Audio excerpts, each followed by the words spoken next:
प्रश्न खूप छोटा आहे, इवलासा प्रश्न आहे. समजला तर सोडवणं अतिशय सोपं आहे आणि नाही समजला तर परीक्षेत तुमचा मुटकुळा करणार म्हणून करणार. लक्षात ठेवा, हा अति महत्वाचा नियम आहे. लक्षात ठेवा, ए चा यम घात कंसाचा यन घात बरोबर ए चा यम गुणिले एन घात. मी ज्या घातांकाच्या नियमाला आयएमपी म्हटलंय बघा, कित्येक ठिकाणी प्रत्येक उदाहरणात, जवळजवळ प्रत्येक उदाहरणात तो नियम वापरावाच लागतो, म्हणून त्याला आपण अति महत्वाचा नियम म्हटलंय. बरोबर 144. तर एम ची किंमत करायची आहे. आता असा एखादा नियम तुम्हाला मी दिलाय का हो? तर दिलाय. लक्षात ठेवा, ए चा यम घात गुणिले बी चा यम घात बरोबर ए गुणिले बी चा यम घात. पाया समान करण्याचा जो 5वा नियम आहे तो हा आहे बघा, पाया समान करण्यासाठी.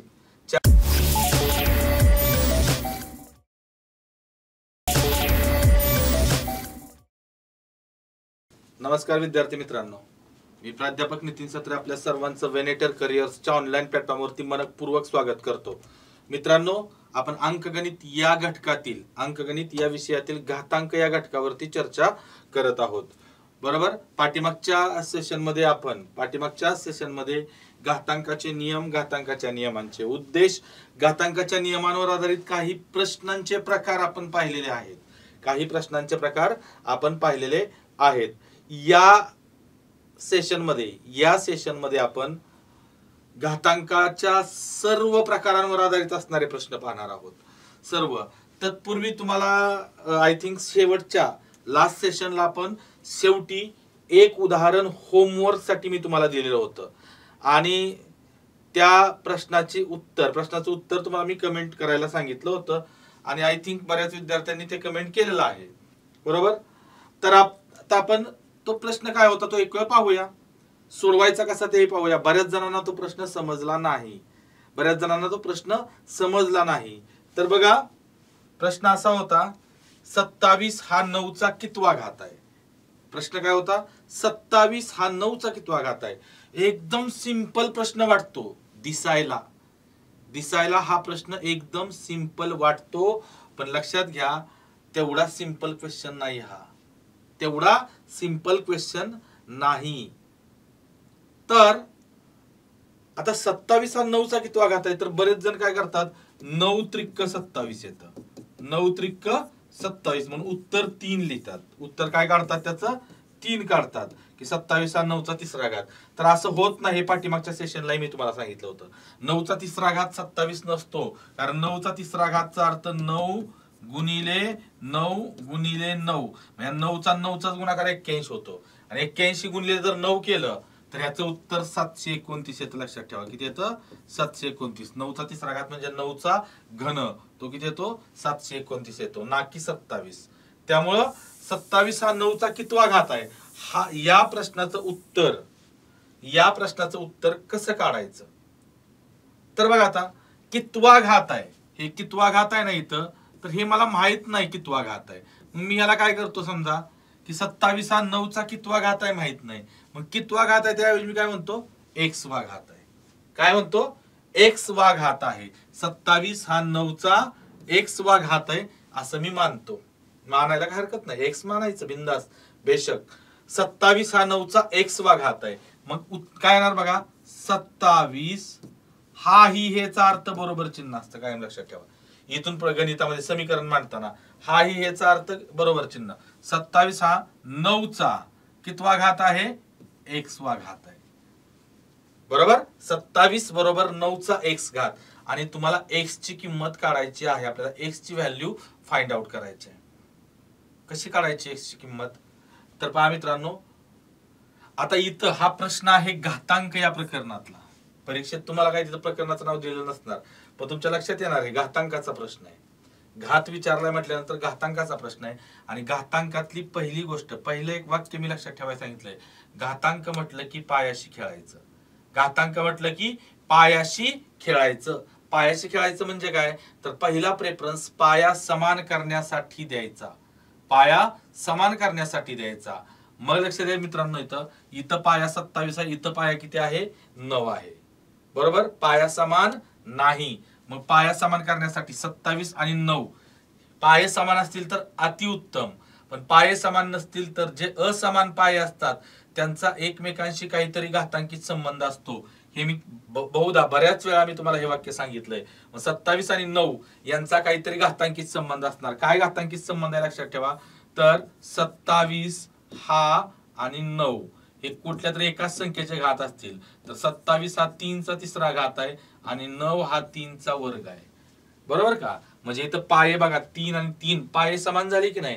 मी 27च्या ऐवजी काय लिहितो इथं 3चा तिसरा घात बरोबर. 9च्या ऐवजी काय लिहितो इथं 3चा दुसरा घात आणि त्याचा काय आहे x घात आहे. म्हणजे काय झालं बघा 3चा तिसरा घात बरोबर इथं 3चा 2 घाताचा घात म्हणजे घातांकांचा गुणाकार 2x घात. दोन्ही बाजूचे पाये समान झाले ते मी कट करतो. मग काय शिल्लक राहिलं 2x बरोबर काय राहिलं मित्रांनो 3 राहिलं.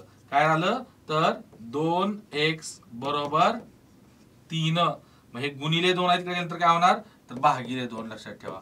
x बरोबर काय झालं तर 3/2. तर हे आपलं फायनल आन्सर आलं 3/2. काहीच अवघड नाही. फक्त हा प्रश्न विचारताना थोडा प्रश्न खूप छोटा आहे. इवलासा प्रश्न आहे. समजला तर सोडवणं अतिशय सोपं आहे आणि नाही समजला तर परीक्षेत तुमचा मुटकुळा करणार म्हणून करणार लक्षात ठेवा. वादच नाही. तुम्हाला तो अडकवणार, तुम्हाला तो लटकवणार, तुम्हाला तो डुबवणार सुद्धा. बरोबर. कारण 1 मार्क तुम्हाला स्पर्धेत आतमध्ये खेचून आणू शकतो किंवा 1 मार्क तुम्हाला स्पर्धेतून बाहेर सुद्धा फेकू शकतो लक्षात ठेवा. ओके. तर या पद्धतीनं हा होमवर्कला दिलेला आपण प्रश्न पाहिला. आता काही प्रश्न आपण पाहणार आहोत. आजच्या सेशन मध्ये काही प्रश्न आपण पाहणार आहोत. बघूया कोणकोणते प्रश्न आहेत. चला पहिला प्रश्न तुमच्या स्क्रीनवरती 5चा दुसरा घात कंसाचा दुसरा घात गुणिले 5चा तिसरा घात कंसाचा तिसरा घात छेद 5चा चौथा घात कंसाचा चौथा घात बरोबर 5चा a अधिक 3 घात. तर m बरोबर किती. ऍक्च्युअली आता इथं काय मित्रांनो माहिती आहे का इथं m च्या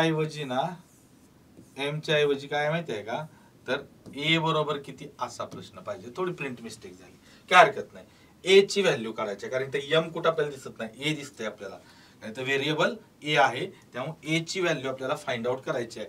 ऑप्शन्स तुम्हाला दिले आहेत 6 1 -6 आणि 0. ओके. तर आता बघा याच्यात आपल्याला काय करायचं आहे. प्रश्न घातांकावरचा आहे. मी तुम्हाला सांगितलंय व्हिडिओ पॉज करायचा आणि तुम्ही प्रयत्न करायचा आणि त्यानंतर मग पुन्हा व्हिडिओ ऑन करून तुम्ही पाहायचं तुमचं उत्तर. जर चुकीचं येत असेल समजत नसेल तर मी सोडवून देतोयच. तर बघा हा प्रश्न घातांकावरचा आहे. इथून प्रत्येक प्रश्न घातांकावरचा असणार आहे आणि एक वाक्य प्रत्येक प्रश्नाला लागू होणार. बघा घातांक म्हटलं की पायाशी खेळायचं. घातांक म्हटलं की पायाशी खेळायचं. आता बघा पायाशी खेळणे म्हणजे पाया समान करायचा. इथं पाया 5 आहे, इथं पाया 5 आहे, इथंही पाया 5 आहे आणि इथंही पाया 5 आहे. पहिल्या उदाहरणात पाये समान दिलेत. मी काय म्हटलं पाये समान असतील तर अतिउत्तम. अवघड म्हणजे प्रॉब्लेमच नाही काय पाया समान असेल तर. पाया समान नसेल तर तो समान करावा लागतो. पण या उदाहरणात ऑलरेडी पाये समानच दिलेत. पाये समान दिलेत. मग काय करायचं तर समान. बघा आता इथं घातांकाचे नियम आपल्याला अतिमहत्वाचा नियम बघा. घाताचा घात म्हणजे घातांकांचा गुणाकार. म्हणजे इथं काय झालं 5चा 2 दुने 4 घात 5चा चौथा घात 5चा काय आलं इथं चौथा घात 2चा 2चा गुणाकार 5चा चौथा घात गुणिले इथं 5चा 3 त्रिक 9 घात आणि छेदामध्ये 5चा 4 चौक 16 घात बरोबर 5चा काय आहे a + 3 घात. ओके.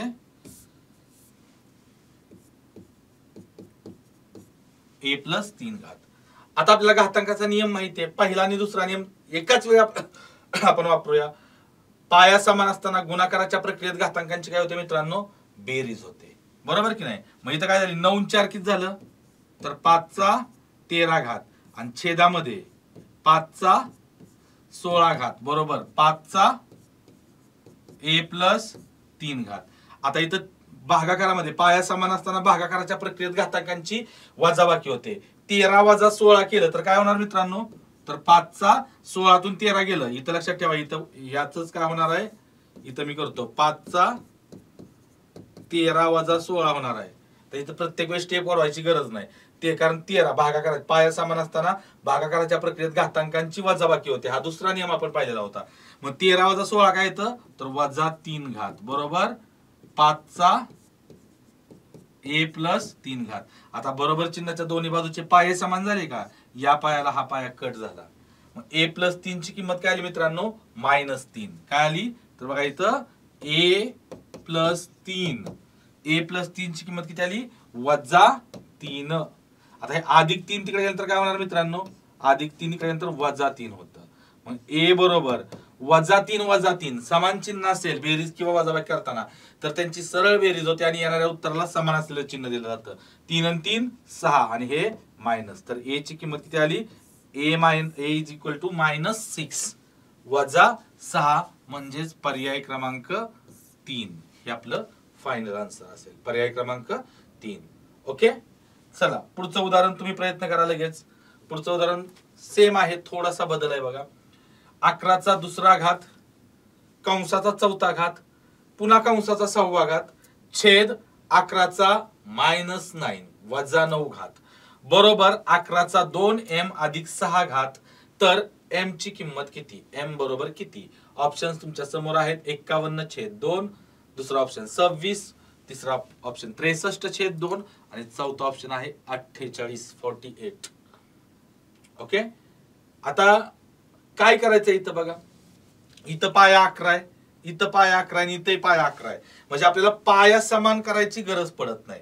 ऑलरेडी पाये समान दिलेत. मागाच्या सारखंच उदाहरण आहे, सेम पहिल्या उदाहरणासारखंच, आकडे फक्त बदललेत. ओके, तर इथं बघा 11चा घाताचा घात म्हणजे घातांकांचा गुणाकार. 2 चौक 8, 8 सक्क 48. तर वरती काय आलं बघा इथं 11चा 48 घात छेदामध्ये 11चा -9 घात बरोबर 11चा 2m अधिक 6 घात. ओके, आता पाया समान असताना भागाकाराच्या प्रक्रियेत घातांकांची वजाबाकी होते. मग इथं काय होणार बघा, तर 11चा 48 वजा, हे वजा कशामुळे? भागाकारामुळे. आणि ह्याचा ऑलरेडी घातांक काय आहे?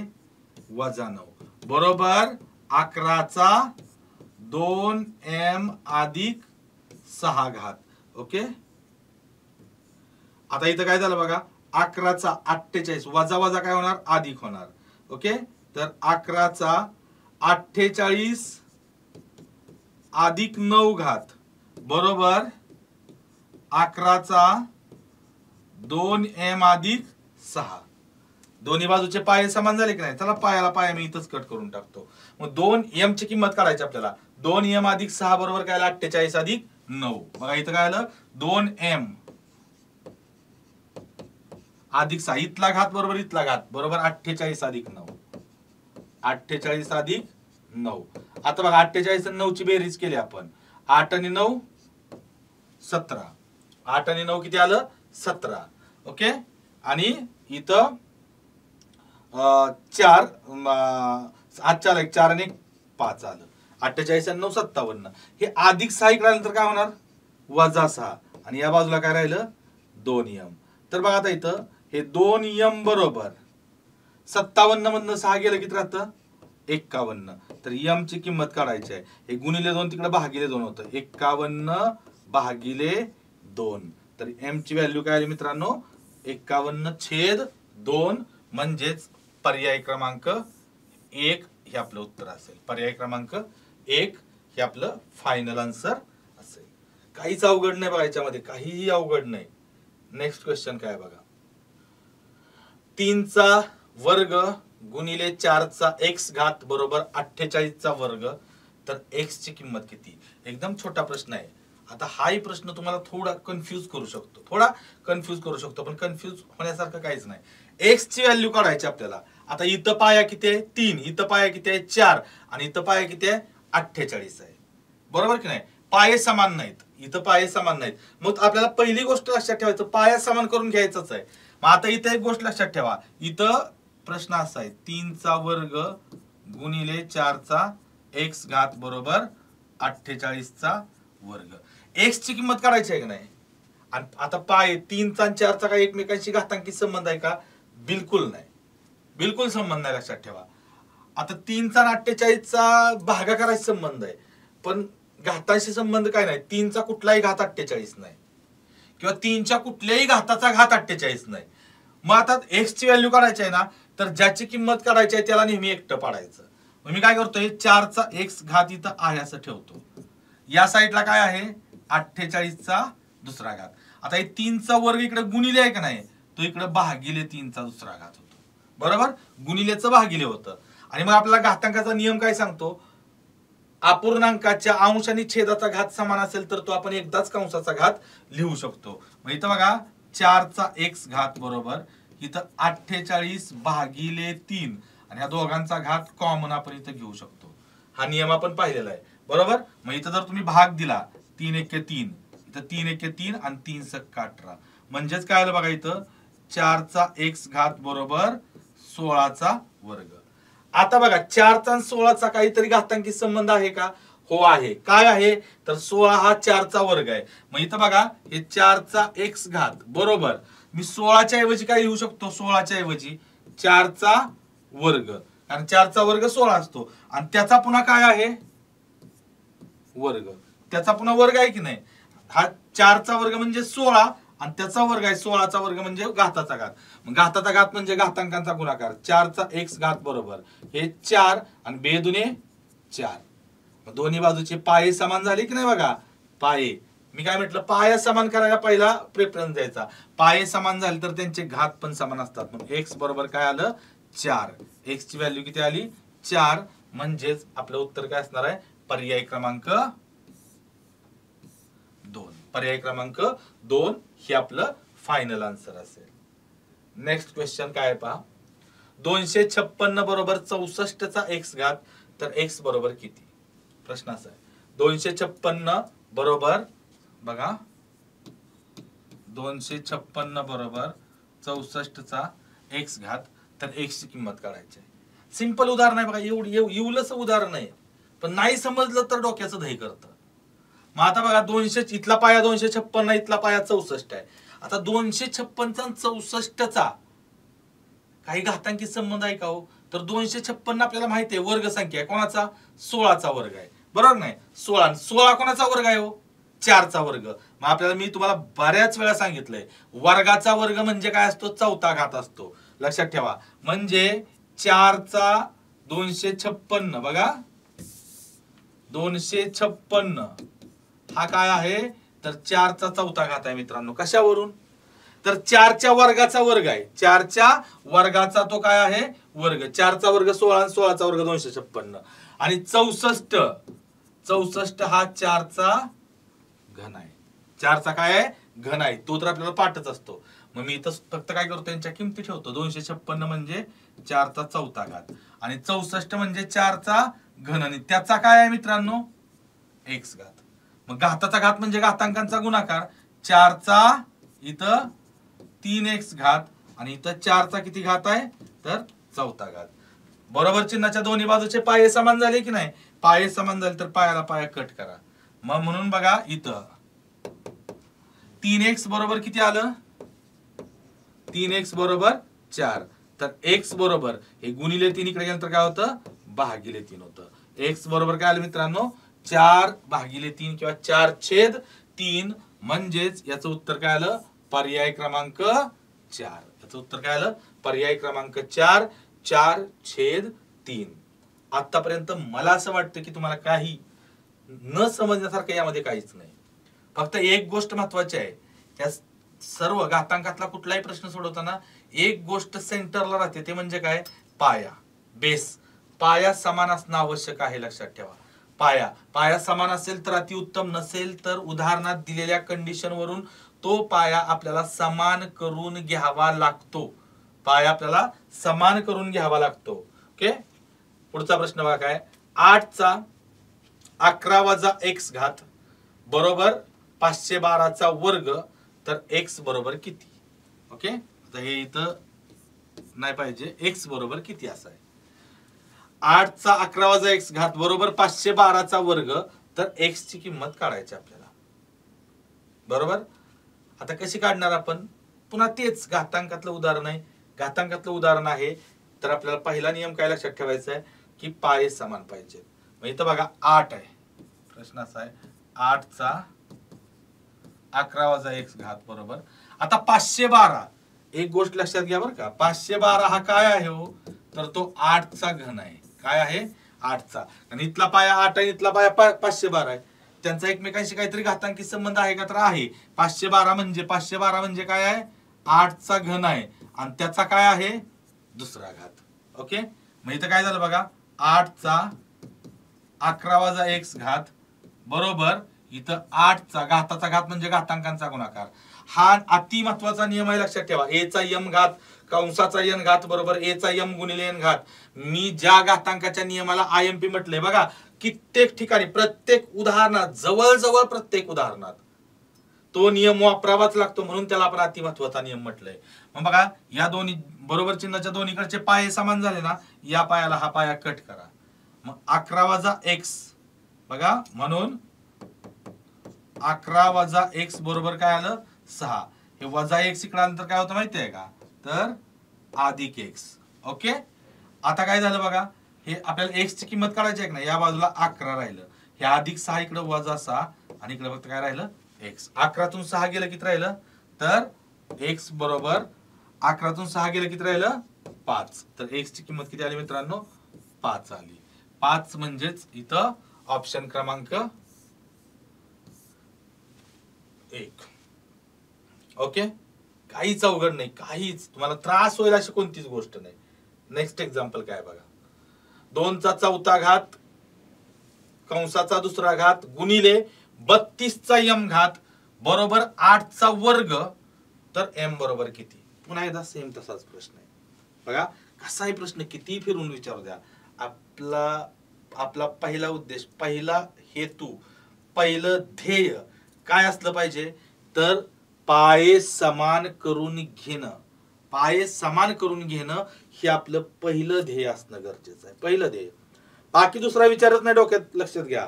जसं त्या शिष्यांची परीक्षा घेताना गुरु द्रोणाचार्यांनी प्रत्येक शिष्याला विचारलं ना, वरती पोपट लटकवला होता झाडाला आणि प्रत्येकाच्या हातात धनुष्य बाण दिला आणि प्रत्येकाला विचारलं काय काय दिसतंय. प्रत्येकाने वेगवेगळ्या आपल्या आवडीप्रमाणे सांगितल्या वस्तू, मला झाड दिसतंय, मला आकाश दिसतंय, मला हे दिसतंय. भीम तर म्हटला मला झाडावरचे आंबे दिसतायत. आता त्याला खायला लागायचं, त्याला आंबे दिसायला लागले, त्याला दुसरं काय दिसत नव्हतं. तसं अर्जुनाला विचारलं काय तुला काय दिसतंय, तर तो काय म्हटला, मला फक्त त्या पोपटाचा डोळा दिसतोय, त्याच्या व्यतिरिक्त काय दिसत नाही. जो डोळा उडवायचा आहे तेवढाच दिसतोय, जे माझं ध्येय आहे तेच मला फक्त दिसतंय, असं तो बोलला होता. सेम इथं लक्षात, आपलं ध्येय काय आहे, पहिलं कुठलाही प्रश्न सोडवताना पहिलं ध्येय काय असणार आहे, पाये समान करून घेण्याचं. पाये समान करून, त्यामुळे पायाला खूप महत्व द्यायचं. आता इथं पाया किती आहे, 2 आहे, इथं 32 आहे आणि इथं 8 आहे. मग आता लहानात लहान पाया 2 आहे, पाये वेगळे आहेत. मग 2 चा आणि 8 चा काय संबंध आहे का, तर आहे. 8 हा 2 चा घन आहे आणि 32 चा आणि 2 चा काय संबंध आहे का, तर मित्रांनो आहे, लक्षात घ्या. काय माहितीये का, तर 32 बरोबर 2 चा 5वा घात असतो, लक्षात ठेवा. 2 चा 5वा घात. ओके, तर हे 2 चा 5वा घात कसा, तर बघा 2 5 वेळा जर तुम्ही गुणाकाराच्या स्वरूपात लिहिलं बघा, 1 2 3 4 5, 2 चा 5वा घात म्हणजे 5 वेळा 2 गुणाकाराच्या स्वरूपात लिहिलं आणि यांचा गुणाकार केला तर बघा 2 दुने 4, 4 दुने 8, 8 दुने 16, 16 दुने 32. तर 32 हा 2 चा 5वा घात आहे आणि 8 हा 2 चा घन आहे, हे लक्षात असू द्या. ओके, ह्या मग मी काय करतो बघा, इथं 2 चा इथं काय डायरेक्ट गुणाकार होणार, घाताचा घात म्हणजे 4 दुने 8 घात, 2 चा 8 घात गुणिले 32 म्हणजे 2 चा 5वा घात आणि कंसाचा m घात बरोबर 8 म्हणजे 2 चा घन आणि कंसाचा दुसरा घात. मग आता इथं काय झालं बघा, 2 चा 8वा घात गुणिले 2 चा 5m घात बरोबर 2 चा 3 दुने 6. घाताचा घात म्हणजे घातांकांचा गुणाकार. अति महत्वाचा नियम, अति महत्वाचा. बघा जवळजवळ प्रत्येक उदाहरणात जिथं पाया समान करावा लागतोय ना, तिथं हा घाताचा घात नियम आपल्याला वापरावा लागतोय, म्हणून आपण त्याला अति महत्वाचा नियम म्हटलेला आहे. आता इथं पाया समान असताना गुणाकाराच्या प्रक्रियेत घातांकांची काय होते, बेरीज होते. म्हणजे तर 2 चा काय येणार मित्रांनो, 8 अधिक 5 m घात. पाया समान असताना गुणाकाराच्या प्रक्रियेत घातांकांची बेरीज होते, नियम क्रमांक 1 पहिला नियम. आणि बरोबर 2 चा काय आहे, 6वा घात. आता बघा बरोबर चिन्हाच्या दोन्ही बाजूचे पाये समान आहेत, पाये समान आहेत, तर मी या पायाला हा पाया कट करतो, मग त्यांचे घात पण समान होतात. 8 अधिक 5m बघा इथं, म्हणून 8 अधिक इथला काय घात आहे 5m. 8 अधिक 5m बरोबर इथला घात काय आहे 6. ओके, तर हे 5m बरोबर 6 वजा 8 होतं. 6 वजा 8 हे अधिक 8 तिकडे वजा 8 होतं. 6 वजा 8 काय होतं, 8तून 6 गेलं 2 आणि मोठ्या संख्येचे चिन्ह वजा, इकडे काय राहिलं 5m. तुम्हाला फक्त m ची किंमत काढायची आहे. गुणिले 5 तिकडे भागिले 5 होतं, मग m बरोबर वजा 2/5 होतं. वजा 2/5 हेच आपलं फायनल आन्सर. वजा 2/5 म्हणजेच पर्याय क्रमांक काय आला मित्रांनो 3 आला. पर्याय क्रमांक 3. नेक्स्ट काय प्रश्न आहे बघा. 19चा 4.75 भागिले 19चा m घात बरोबर 19चा 3.25 घात. ओके, आता याच्यात त्रास होईल असं काहीच नाही. याच्यात त्रास होईल असं काहीच नाही. इथं पाया 19 आहे, इथं पाया 19 आहे, इथं पाया 19 आहे. ऑलरेडी पाया समान दिलाय. मी काय म्हणत असतो नेहमी, जर पाया समान दिला असेल तर अतिउत्तम. अतिउत्तम पाया समान असेल तर. पाया समान नसेल तर मग त्या उदाहरणातील कंडिशनवर आपल्याला तो पाया समान करून घ्यावा लागतो. पण इथं ऑलरेडी पाया काय दिलाय समान दिलाय. मग इथं बघा काय पाया समान असताना भागाकाराच्या प्रक्रियेत घातांकांची काय होते वजाबाकी होते. मग इथं काय झालं बघा, तर 19चा 4.75 वजा m घात. का हो, तर पाया समान असताना भागाकाराच्या प्रक्रियेत घातांकांची वजाबाकी, मग 4.75 वजा m घात बरोबर काय आहे इथं 19चा 3.25 घात. आता बरोबर चिन्हाच्या दोन्ही बाजूचे पाये समान झाले ना, मग पायाला पाया कट करून टाका. पायाला पाया कट करून टाका. आणि मग ह्यांचे बघा इथला घात बरोबर इथला घात, मग इथला घात काय आहे बघा 4 पॉइंट, म्हणून 4.75 वजा m बरोबर 3.25. आपल्याला m ची व्हॅल्यू शोधायची आहे. आता इथं मायनस m आहे ना, मायनस m हे मी तिकडे घेऊन जातो. म्हणजे इकडे काय झालं बघा 3.25 प्लस m होणार, वजा m चा अधिक m होणार बरोबर चिन्हाच्या इकडे. आणि या बाजूला काय राहिलं फक्त 4.75. मला m ची किंमत काढायची आहे आणि m तसाच ठेवतोय 3.25 इकडे घेतो. मग इथं काय झालं बघा 4.75 वजा 3.25 बरोबर m. आता हे जर वजाबाकी केली तर 5तून 5 गेलं 0, 7तून 2 गेलं 5, टिकलीच्या जागेवरती टिकली, आणि 4तून 3 गेलं 1. 1.5 किंवा 1.50 बरोबर m.